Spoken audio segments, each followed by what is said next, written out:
Go on. Hold on. Roman torture. From early times, the Romans treated prisoners and slaves with great cruelty. Torture and punishment adopted by them took many forms and consisted mostly of flogging, hanging, beheading, or crucifying. St. Agatha, who is reputed to have dwelt in catacombs named after her in Rabat, was atrociously tortured by having her breast cut off. And which one's St. Agatha? Oh, there. Who's that one in the prison cell? I don't know. It's either a prisoner or a slave. They just left. Should we move along then? Yeah. I don't know how to fit my head through this. Hmm. Can you read another one? Yeah. Yeah. The Arab period in Malta. The Arabs occupied Malta in 870 AD. At this time, it is recorded that Manas, Bishop of Malta, was imprisoned in Palermo, Sicily, for having fighted the Byzantine army with grain during the Arab struggle for Sicily. The Muslims had their own punishments, one of which was pressing where the victim was crushed beneath a pile of stones after being tied spread-eagled to the ground. Oh gosh. That's lovely. There's another one, yeah. Oh look, you can see inside there, look. Look, there's the stones. That's what happened, that's how they torture them in there. Yeah. It's not real, but what's this one? The Norman Conquest. In 1090 AD, Count Roger of Sicily, a kinsman of William the Conqueror, landed in Malta, where after initial skirmishes, the rulers of Mdina pleaded for a peaceful settlement. Later, all Christian slaves were released.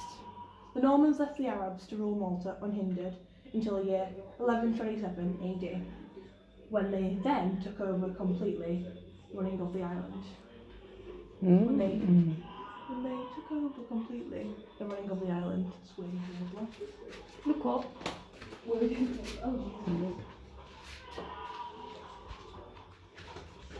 Oh. Could there? Oh, that was Black Death, I think. Yeah. Oh, the plague. Yeah. Did you read it? Yeah. Oh, that looks real. It does, doesn't it? Yeah. Mum. It's alright, babe. You're in the middle. It's the plague. Go on. Outbreaks of plague in Malta. Since the medieval period, Malta has suffered several outbreaks of the bubonic plague, which were increased by lack of hygiene and undernourishment. Sometimes, plague reached Malta through visiting ships. The victims' corpses were loaded either on the mule-driven death carts or on uncovered stretchers, collected by criminals acting as corpse bearers. Vicara morti. Victims were administered Holy Communion by priests, using long pincers to avoid contact. Mm. There's two more. Come on, just read one of them. So, Oh, they're all in different languages. The second one in 19th. So do you want one about Count Bernard Cabrera or feudal lords? Let's read about the Middle Ages. Go on. Feudal lords then, okay. Feudal lords. During the Middle Ages, the Maltese islands were ceded to feudal lords, who were little better than tyrants, or their sovereigns for services rendered to the crown or for monetary gain.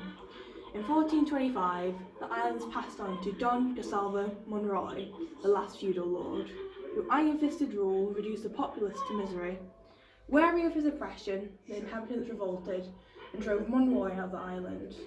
In 1427, the Maltese were given their Charter of Liberty by King Alfonso Thank you, of babe. Aragon. And what's in there? That's all that. And that's Count Bernard Cabrera. Ah, Can you read that? go on there. Count Bernard Cabrera. In 1409, the reign of Sicily passed under the regency of Bianca, daughter of Charles III, King of Navarre. The Sicilian Bernard Cabrera, Count of Boudica, opposed the new ruler and took refuge in Gozo. On June 24th, 1411, Francesco Gatto, a senior juror of the Maltese Commune, took over the island of Gozo and captured Cabrera, who was then taken prisoner to Sicily. And that's... Must be in there. So he's the one who was on the floor there. Bernard Cabrera. Mm. Should we move on? Yeah. Summer's our interpreter. Brilliant tour guide, Summer. Oh, graphic warning. Oh, don't. Oh, Alright, this is the reprisals following the slaves' conspiracy. Following the failure of slaves' conspiracy in 1749, 38 of the presumed ringleaders were tortured in the most hideous manner. Those condemned to death were transported through the main streets of Valletta, where at intervals the executioner tore bits of flesh from the culprits with red-hot pliers and poured boiling pitch onto the open wounds. oh. 8 of the conspirators were branded with letter R, signifying rebelli, rebels in English, whilst 2 were quartered in the Grand Harbour. Right, there's 2 left. Which Well, there's the R thing that they burn on the face, you see. the rebels. Oh. We should read another, or do you want to move on? We'll move on. Too graphic, innit? Yeah. Right. Go on, babe. You move on. This is terrible, don't worry. This is to do with religion. Religion. Yeah. Okay. Can you read it? Mhm. So you can probably record that one. Oh look, there's a Q's Klux Klan. Oh god. Let's see what it's about then. Wonder if they got the Q's Klux Klan from here. Come on then, babe. The Priest Uprising. In 1775, Grandmaster Francesco Ximenez de Texeira suppressed offices, reduced salaries, increased the price of corn, and imposed limitations upon the pursuit of game, which is like animals. On September the 8th, insurgents, led by Don Gaetano Mannarino, surprised and captured St. James Cavalier and Fort St. Elmo. The uprising was short-lived and 11 of the rebels were exiled, and some were executed. Don Gaetano was sentenced to life imprisonment, was eventually freed after 23 years by Napoleon in 1798. Yeah. There's a little dungeon there. Oh, there he is in that picture in that corner. Right, go on, Summer. Next one. Alright. Or do you want to read that? Go in that one now. Alright. This is Who's that from? Yeah. Cumbo's house, or Stephen. One of the most painful forms of torture was that of cavaletto. This consisted in placing the accused in a seated position on a type of wooden horse attached with weights for the feet. The notorious 17th century judge, Giulio Cumbo, condemned some 120 criminals to death while holding office. At that time, the torture horse became popularly known as Il Cavallo di Cumbo. And that's it there. That's how they tortured him. Look. Brutal, Jesus. You see? And you think we've got it hard, babe. We've got to be very thankful. Sounds like someone's blowing the nose next to me. Can you hear it? God, what? Yeah, but what's that sniffing sound I can keep hearing? I think it's a cutting sound actually. You hear it? Yeah. Stop now. I can. The sound of it being cut. Oh, is it? Yeah, see, yeah. Oh, don't keep scaring me. I thought it was something behind me. Alright, here it is. Will you read this? Oh, gosh, yeah. Alright. Crime and punishment. During the period of nights, times were hard, and so were the laws of the land. What today seems trifling was then severely dealt with, and some of the following offences established by law. Blasphemy was severely punished, and those found guilty of the first offence had their tongues pierced with a needle. Slaves who refused to work had their ears cut off. Criminals were liable to being punished to having their hands chopped off. And there's the tongue. Oh. You And want what? to jump into here, or do you want That's to a- turn back? Or do you want to read this out? Turn back. Let's stay out there for a bit. We won't go out there on his own. Let's go. But it goes, takes you that way round. What's this? Takes you that way round, babe. Come on. Alright. Takes you that way round, doesn't it? Because you can't go up that other way. Right. Defeat in battle. Do you want to read this out? Yeah. Defeat in battle. You want to have a look in there then with the camera. Oh. In July 1570, Chef Jean Francis de Saint Clement, in command of flotilla in the Order's galleys, was surprised by an overwhelming force led by Luciali, a Turkish general. Saint Clement fled ignominiously after losing the Capitana, the San Giovanni and the Sant'Anna. Only the Santa Maria della Vittoria escaped. A general outburst followed, and on his return, Saint Clement was tried, found guilty, and stripped of his habit. Condemned to death, he was strangled in prison, and his body, enclosed in a sack full of stones, was thrown into the sea a few miles outside the Grand Harbour. Wow. That's wow. Just read about Grandmaster Laguerre. Yeah. You to hold my hand? Alright. Mum, can you all of you take me upstairs scared? It's nearly done It's now. not real, don't worry. Wait, it's filming history. on YouTube channel. Oh. Grandmaster Lacassière. In 1572, Jean Levesque de la Cassière was elected Grand Master. Lacassière was renowned both in the Knights Coven and in the courts of Europe. However, as Grand Master, he tended to be stern and intransigent. Great discontent arose in the order, and a group of rebel knights, led by Romgas, imprisoned him in Fort St. Angelo. After his reinstatement by Pope Gregory VIII, both Lacassière and Romgas died in Rome, or Romegas. This one there. The imprisonment of. The imprisonment of La Valette. Want to read that? Yeah. Jean Parisot de la Valette was born in Gascony, France, in 1494. In his early years, he was notorious for his fiery temper. He was temporarily unfrocked from the order at one stage in 1538. Was imprisoned for 4 months on the island of Gozo for having been found guilty of attacking a private prison.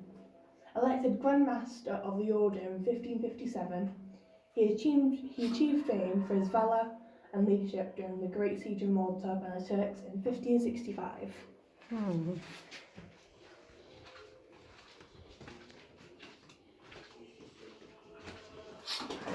Oh gosh, got the right spooks in here. Right, let's go up then. No. Wait, is this the way out? No, like someone go up, you go in the middle. You like to be in the middle, don't you? It's lighter here anyways. No, it's outside. You can't go out. Oh, is that it? Alright. Oh. The other is out. Mum, you said I can stay in the Sorry. middle. Oh, it's when they must have done the cooking. Focused. Is that? Oh. Oh, it's just the electric in that box. So they must have done the cooking. How they used to bake. And that's a French uniform, I'm pretty sure. French. Is it? Or it might be American actually. I thought that. September the 2nd. French is actually. You're right, someone knows a history. Kentucky's very bright blue and red. The French blockade of September 2nd, 1798, the Maltese, unarmed and unaided, rose in revolt against their French masters and blockaded them in Valletta. Friar Dominic Falzan de Augusta was arrested on September the 4th, 1798, for having failed to disclose the plans of insurrection. He was tried, found guilty, sentenced to death, and executed by a firing squad on the Place de la Liberté. During the 2-year blockade, donkeys, mules, horses, and a great number of dogs, cats, and rats were consumed in Valletta.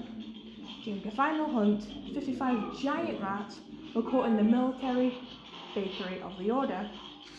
Mm. Yep, there it is there. Those lovely rats. Oh. Right, nearly finished now, go on.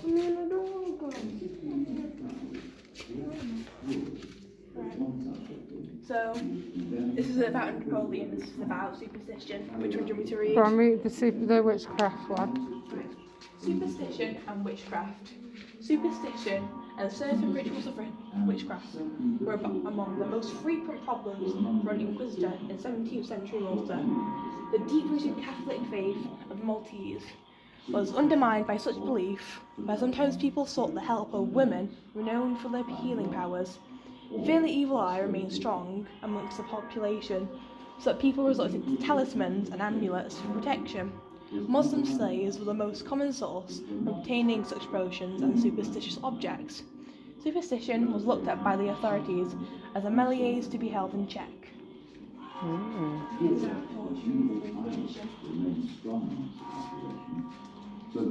Just to read that. Go on then, babe. Right. Tortures of the Inquisition. The Inquisition punished offenders with several tortures and punishments. Amongst these punishments there was de la corda, which consists in tying the victim's hands behind the back by hoisting a considerable height with a sudden release to drop captives just above the ground. Sengetta, a metal anklet applied to the leg to cause pain by the insertion of wooden wedges between the flesh and anklet, resulting in the puncturing of the skin. Whipping, a punishment more likely to be given to the Muslims since it could not be given to the Christians. Penance, where sometimes the accused would be made to kneel holding a candle and bearing an inscription. With the capture of Malta by Napoleon Bonaparte, the tribunal of the Inquisition was abolished. The French government commission, at the end of its sitting, held on July the 13th, 1798, issued the following proclamation to the people of Malta. The time has at last come, citizens, of being honoured with the august name of... Ooh, it's great. We're outside, yay! Should we go in there? Oh no. You sure? Oh, there's toilets there, babe. Oh! I'm going to fit my hands through this, okay?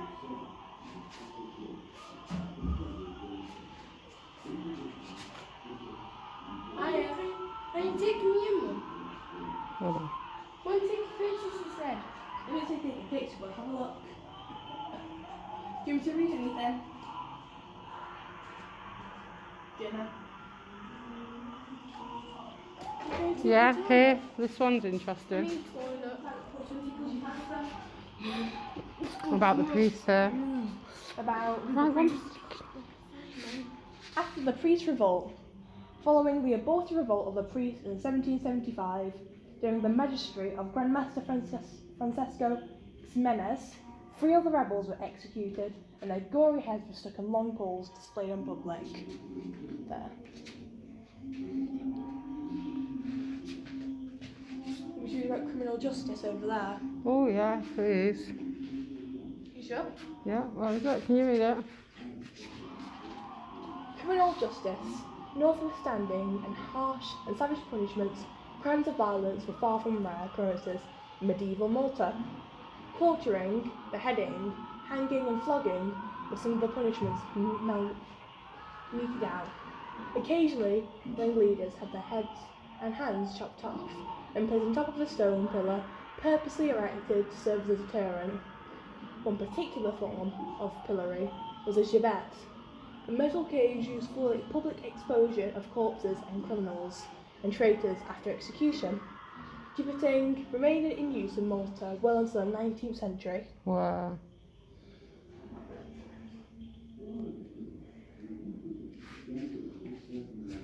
Has he got a toilet on his own? Yeah. Never used any of these toilets, I would, yeah. Well done, babe. That's this, those maintain. Burning at the stake. Oh, Did you read that or do you go not? on now. I'm not doing it. I have to finish. Oh no. Burning at the stake. Those who maintain heretical opinions, publicly dishonoured the religion, read forbidden books, or engaged in necromancy or witchcraft were often tried by the inquisitorial tribunal. In 1545, Francois Sualdo, a Frenchman who ran a grammar school at Mdina, was found guilty of propagating Lutheran doctrine among his pupils and friends. According to some historians, Gesualdo was punished by being burnt at the stake. Oh, that's just because you've got your own theory of conspiracy. You disobeyed. Scary, isn't it? What are these? Oh, what's this one? Oh, that's the... Oh, you can do a hashtag there. Mdina Dungeons. Hashtag Mdina. Well, look, there where they used to cut their I wonder feet what they put them things on the faces for though. Is that it here? I think so. Oh, that's the stocks. Wonder what. Oh, it's that other saying, the mask of shame. Do you want to read it? Yeah, over there, yeah.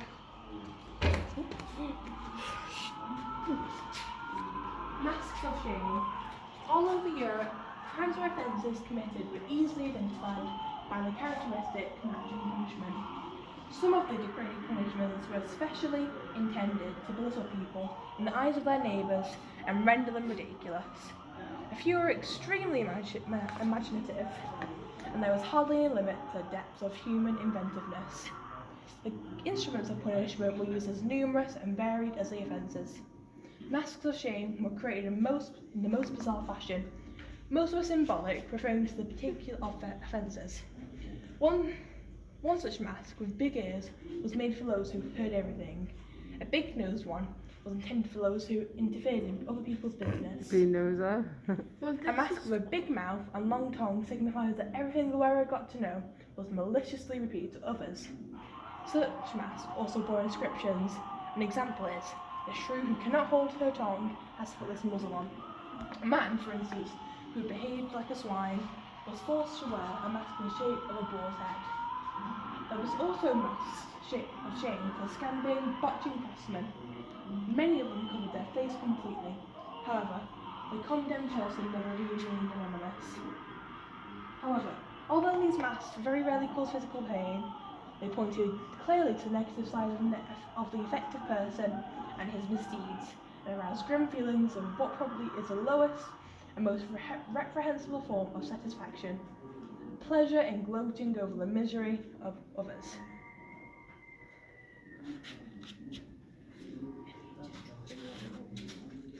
Can we done now? This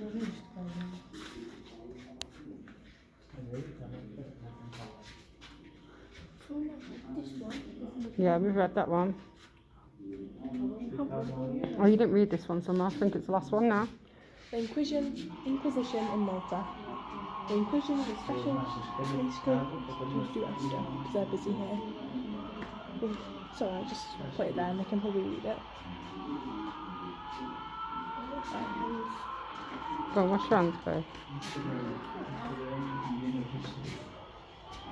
So this, everybody, was our tour of Mdina Dungeons. Special thanks to Summer Jasmine. No, that's it. Special thanks to Summer Jasmine for doing the what's the word? The reading. The reading, yeah. In a Just said thank you.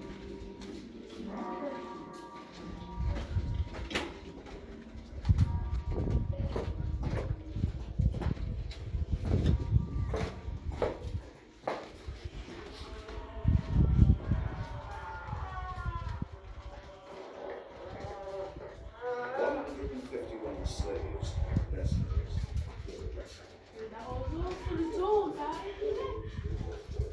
oh, he's happy now because he's walking out. He's got a smile on his face. Make sure you like and subscribe and copy the links. Bye.